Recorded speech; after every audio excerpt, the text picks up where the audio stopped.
Wilmington has issued a tornado warning for southwestern Champaign County, northwestern Clark County, southeastern Miami County, until 3:45 p.m. At 3:12 p.m., a severe thunderstorm capable of producing a tornado was located near New Carlisle, moving northeast at 45 miles an hour. Hazard, tornado. Source, radar indicated rotation. Impact, flying debris will be dangerous to those caught without shelter. Mobile homes will be damaged or destroyed. Damage to roofs, windows, and vehicles will occur. Tree damage is likely.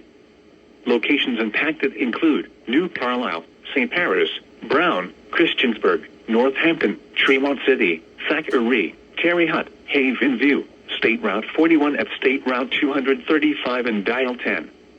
Take cover now. Move to a basement or an interior room on the lowest floor of a sturdy building.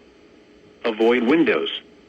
If you are outdoors, in a mobile home, or in a vehicle, move to the closest substantial shelter and protect yourself from flying debris. To report severe weather, go to our website at weather.gov/ILN and submit your report via social media when you can do so safely.